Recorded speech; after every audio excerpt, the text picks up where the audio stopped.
अस्सलाम वालेकुम dear student. आज हमने introduction to statistical theory part 1 का हमने नेक्स्ट टॉपिक पढ़ना है। नेक्स्ट हमारे पास है बीटा डिस्ट्रीब्यूशन। बीटा डिस्ट्रीब्यूशन के बारे में आज हम डिस्कस करेंगे। बीटा डिस्ट्रीब्यूशन के हमारे पास टू काइंड्स हैं। फर्स्ट काइंड हम पढ़ेंगे और सेकंड काइंड। आज हम दोनों काइंड्स पढ़ेंगे, इसका फार्मूलाज पढ़ेंगे और इसकी प्रॉपर्टीज पढ़ेंगे। सबसे पहले हमारे पास क्या है बीटा डिस्ट्रीब्यूशन की फर्स्ट काइंड।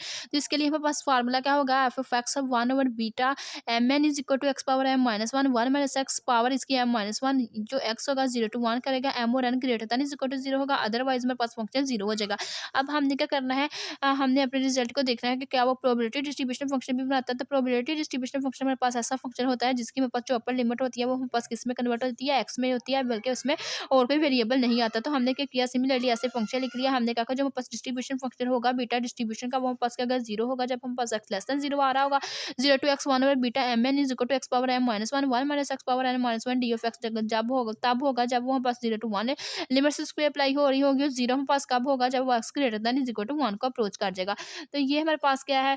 उसके बाद हमने क्या करना है, नेक्स्ट हमारे पास ये इनकम्प्लीट प्रॉपर्टी है। तो अब हमने इसको करना है, इसको मजीद हमने इसको सोल्व करते हुए हमने अपने रिजल्ट को ड्राइव करना है, प्रॉपर्टीज को, मीन वेरियंस हमारे पास इस डेफिनेशन की हेल्प से हमारे पास क्या आता है। तो इसके मेरे पास सबसे पहले प्रॉपर्टीज होता है बीटा फंक्शन। हमने क्या पढ़ना है, प्रॉपर्टीज हमने पढ़नी है। तो इसकी जो मेन प्रॉपर्टी है वो हमारे पास है मीन और वेरियंस। मीन और वेरियंस ऑफ द प्रॉपर्टी की डिस्ट्रीब्यूशन के बारे में हमने पढ़ना है। बीटा डिस्ट्रीब्यूशन की जो प्रॉपर्टी है उसमें मीन की वैल्यू क्या होती है, वेरियंस की वैल्यू क्या होती है। मीन हमारे पास जो इक्वल आएगा वो m over m m plus n के इक्वल आएगा, और जो वेरियंस है वो इक्वल आएगी एम एम प्लस एन का स्केयर एम प्लस एन का whole square into M plus one respectively ये पास आ जाएगा। तो हमने क्या करना है, सिमिलरली हमने वैसे ही कब काम करना है जैसे हमने गैमा फंक्शन की प्रॉपर्टीज हमने अप्लाई की थी। हमें पता है कि जो एक्सेप्टिव वैल्यू होता है वो किसके इक्वल होता है, 0 to 1 is equal to beta function की हमारे पास डेफिनेशन हम अप्लाई कर देंगे जो पूरी की पूरी ये हमारे पास आई हुई है। साथ में पास क्या आता है, एक्स आता है। अब हम क्या करते हैं, नेक्स्ट हमें एक्स को इसमें इसके साथ एक्स भी आना था, एक्स इंटू ये सारा फंक्शन आना था। एक्स यहाँ पे ये वन है, इसमें एक के ऊपर हमने अप्लाई किया था, ये +1 -1 खत्म हो गया।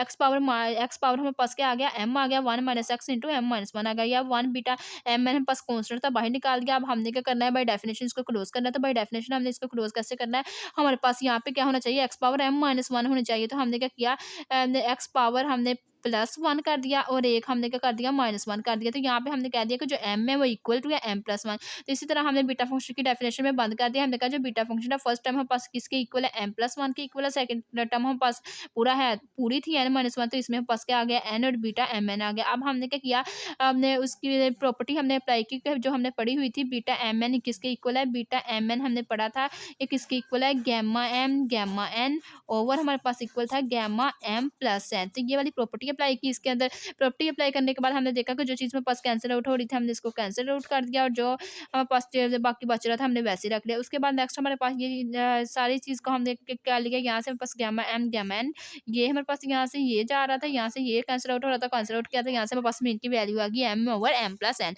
इसी तरह हमने क्या करना है, इसकी वेरियंस फाइंड आउट करनी है। वेरियंस में एक्स की जगह एक्स स्क्वायर ले लेना है। यहाँ से हमें पता है वेरियंस का फार्मूला क्या होता है, वेरियंस एक्स सिग्मा स्क्वायर के इक्वल होती है, is equal to expected value X square minus expected value X का whole square. Expected value X आ गई है, स्क्वायर की वैल्यू नहीं है, तो वो हम फाइंड आउट कर लेंगे। वहाँ पे वैसे कैसे फाइंड आउट कर लेंगे, हमें पता है कि जो इंटीग्रल एक्स स्क्वायर आ जाएगा, जिधर एक्स है उसे रिप्लेस कर दिया एक्स एक्स स्क्वायर के साथ रिप्लेस कर देंगे, और साथ में पास फंक्शन आ जाएगा बीटा फंक्शन का। इसी तरह हमने एक्स स्क्वायर वैसे रहने दिया, फंक्शन हमने बीटा फंक्शन का अप्लाई किया। बीटा फंक्शन की अप्लाई किया, हमने देखा कि एक्स की ट्रू पावर्स आ रही थी। हमने क्या किया, 2 हमारे पास प्लस हो रहा था और -1 आ रहा था, इसमें हमारे पास यहाँ पे हमारे पास +1 आ गया। अब हमने क्या करना है, भाई इसको ये वाली चीज़ हमारे पास कॉन्स्टेंट थी, यहाँ बाहर निकालेंगे। तो इसको हमने क्या करना है, भाई बीटा फंक्शन की डेफिनेशन में बंद करना है। हमने क्या किया, एम प्लस भी कर दिया, वन माइनस भी बंद कर दिया। तो करने के बाद हमारे पास m+2 और साथ में हमारे पास क्या आ जाएगा, -1 आ जाएगा। तो यहाँ बीटा फंक्शन की जब प्रॉपर्टी को बंद करेंगे तो ये हमारे पास बीटा m+2 आ जाएगा, इंटू हमारे पास n आ जाएगा। तो अब हम क्या कर देंगे, बीटा फंक्शन की प्रीवियस प्रॉपर्टी की हेल्प से इसका खोल देंगे कि बीटा एम एन किसके इक्वल होता है, गैमा एन और गैमा एम प्लस एन के इक्वल होता है। जब हम इसको सोल्व करेंगे तो यहाँ से हमारे पास जिसका रिजल्ट आएगा M into M plus one over M plus one into M plus N plus one आ जाएगा। अब हम करेंगे सिग्मा स्क्वायर, जो हमारे पास है ये वाले रिलेशन में एक्सेप्टिव वैल्यू एक्स स्क्वायर की वैल्यू पुट करेंगे, एक्सेप्टिव एक्स की जो वैल्यू आई है उसका होल स्क्वायर लेंगे। इसको सोल्व करेंगे तो ये हमारे पास वेरिएंस ड्राइव होकर आ जाएगी M N over M plus N का whole square into M plus N plus one. तो ये हमारे पास ड्राइव हो जाएगी। उसके बाद हमारे पास नेक्स्ट इसका है हायर मूवमेंट्स। हायर मूवमेंट्स हमारे पास क्या होगी, बीटा फंक्शन फंक्शन की फर्स्ट काइंड की। तो सबसे पहले हमने क्या किया है, हायर मूवर्स के लिए हमें पता है कि एक्स पावर क्या होती है आर। अब जिधर जिधर हमारे पास एक्सेप्टेड वैल्यू की डेफिनेशन बाय कंटिन्यूस फॉर्म हमने फार्मूला की हेल्प से पुट करेंगे, जिधर जिधर एक्स होगा वहाँ आर पुट कर देंगे। आर पुट करने के बाद हम क्या करेंगे, वन बाय वन इसका बीटा फंक्शन की प्रॉपर्टी को हम इसका कर देंगे, क्लोज कर देंगे। जब क्लोज कर देंगे तो बीटा फंक्शन की प्रॉपर्टी हमारे पास क्लोज हो जाएगी, beta into M plus r comma हमारे पास एन आ जाएगा ओवर बीटा एम एन आ जाएगा। अब हम क्या करेंगे, भाई बीटा फंक्शन की हमारे पास बीटा और गामा फंक्शन के रिलेशन को यूज करेंगे कि बीटा एम एन इक्वल होता है गामा एन और गामा एन प्लस वन। उसका हम सोल्व करते हुए यहाँ से हम इसका क्या कर लेंगे, five higher moments find out कर लेंगे। वो हमारे पास क्या आ जाएगी, m into M plus one so on m plus r minus one over M plus n into M plus N plus one so on m plus N plus r minus one.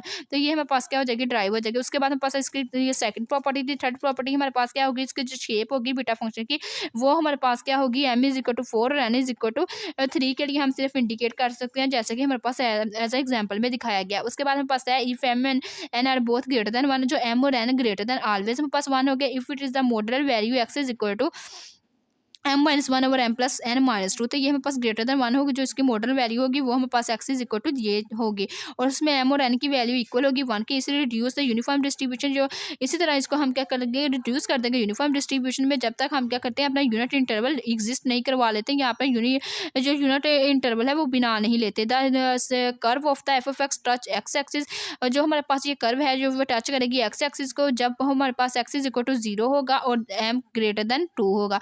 उसके बाद नेक्स्ट है हमारे पास बीटा फंक्शन की second kind में पास beta function की क्या होगी, तो इसकी सबसे पहले हमने क्या पढ़ना है, कंटिन्यूस फॉर्म में पढ़ना है। तो कंटिन्यूस फॉर्म में पढ़ने से पहले सबसे पहले हमने क्या किया, इसका फार्मूला लिख लिया। एफ ऑफ एक्स हमारे पास जीरो और इन्फिनिटी को कब लाई करेगा, और हमारे पास जीरो कब होगा, तो जब हमारे पास जीरो और इन्फिनिटी का हमारे पास फंक्शन लिमिट्स तब अप्लाई करेगी जब हमारे पास फंक्शन क्या हो, one over beta m plus one into x power M minus one over one plus x, और इसकी हमारे पास पावर क्या एम प्लस वन जीरो हमारे पास आएगा। अगर वाई हमारे पास अगर ये लिमिट्स ना हो, बाकी लिमिट्स के ऊपर हमारे पास क्या होगा, पूरे के पूरे बाकी इंटरवल के ऊपर जो हमारे पास समेशन होगा वो पास क्या हो जाएगा, वो जीरो हो जाएगा। यहाँ पास लिमिट जीरो हो जाएगी। अब हमने क्या किया, गिवन फंक्शन के अंदर हमने क्या किया, अप्लाई करवाने के बाद हमने चेक किया कि आया कि हमारे पास इसका बीटा फंक्शन बन रहा है। तो सबसे पहले हमने लेट कर लेके जो वन प्लस एक्स है हमारे पास वन ओवर वाई की इक्वल है, वन ओवर वाई की इक्वल होने की वजह से यहाँ से हमने क्या करनी है, प्रोबेबिलिटी डिस्ट्रीब्यूशन फंक्शन चेक करनी है कि आया कि हमारे पास जो समेशन है इन द फॉर्म कंटिन्यूस, जब हम इसको अप्लाई किया कि आया कि उसकी प्रोबेबिलिटी वन की इक्वल आई कि नहीं आई। तो हमने क्या किया, सबसे पहले अपना फंक्शन लिखा। फंक्शन लिखने के बाद सबसे पहले हमने क्या किया, वन माइनस एक्स को लेट कर लेके हमारे पास वन ओवर वाई की इक्वल है। हमने क्या किया, इसका डिफरेंशियल किया। डिफरेंशियल लेने के बाद इसके अंदर इसकी वैल्यू को पुट किया। पुट करने के बाद ये हमारे पास इक्वल आ गया वन के, तो इस मीन की हमारे पास प्रॉपर्टी क्या होगी, ड्राइव होगी। उसके बाद नेक्स्ट हमारे पास बीटा, इसकी प्रॉपर्टीज में हमने क्या करना है, हायर मूवमेंट्स के बारे में पढ़ा है, जैसे कि हमने प्रीवियस में पढ़ा था। ये आप लोग इसको खुद देखिएगा। ये जैसा हमने पीछे ये वाली प्रीवियस प्रॉपर्टी नंबर टू की थी, सेम ऐसे ही इसकी प्रॉपर्टी टू होनी है, लेकिन यहाँ पे हम पास वहाँ पे फंक्शन डिफरेंट था, यहाँ पे फंक्शन कोई और है। वही फंक्शन हमने पुट करना है। पुट करने के बाद भाई बीटा फंक्शन की डेफिनेशन में इसको क्लोज करके उसका रिलेशन अप्लाई करवा देना है। Beta m N is equal to gamma m और गामा एम प्लस वन की प्रॉपर्टी अप्लाई करवानी है। करवाने के बाद ये हम पास इसका फाइनल रिजल्ट ड्राइव हो जाना है। इसी तरह हम पास इसकी प्रॉपर्टी है। नेक्स्ट है इसकी प्रॉपर्टी है property number two. Property number two में पास क्या आपने बोला गया है कि जो हम पास हम ग्रेटर देन जीरो होगा तो हमारे पास जो डिस्ट्रीब्यूशन होगी यूनिक मॉडल होगी, और उसका मोड की वैल्यू क्या होगी, x is equal to modal value जो हम कहेंगे वो m minus one over M plus one होगी। अगर हमारे पास क्या आ जाए, m is equal to one the distribution, अगर हमारे पास एम वन होता है हम डिस्ट्रीब्यूशन कह देंगे कि वो हमारे पास बीटा फंक्शन की सेकंड काइंड की जो हमारे पास डिस्ट्रीब्यूशन आई है वो जे शेप की आएगी, और जो एसिम्प्टोटिक फंक्शन हमारे पास ऑलवेज होगा एक्स एक्सिस और टच कर जाएगा रीजन को जब हमारे पास M greater than is equal to two होगा। और इसके नेक्स्ट प्रॉपर्टी है कि अगर जब हमारे पास वो वाई एक्सिस को उसकी कर्व वाई एक्सिस की उसके रीजन के ऊपर जब उसकी कर्व टच करेगी तो वो हम पास M between one to two होगा, और कर्व बिटवीन बिकम एसिम्प्टोटिक। तो हम पास जो कर्व होगी वो एसिम्प्टोटिक बन जाएगी, क्योंकि वो हम पास एक्सिस जो एम है वो लाई करेगा बिटवीन जीरो और वन को। ये थी आज की हमारी बीटा फंक्शन की फर्स्ट और सेकंड काइंड की वीडियो। अगर आप लोगों को मेरा आज का वीडियो लेक्चर पसंद आया हो तो प्लीज़ मेरे चैनल को सब्सक्राइब करें, मेरी वीडियो को लाइक करें, शेयर करें। Thanks for watching. अल्लाह हाफिज़।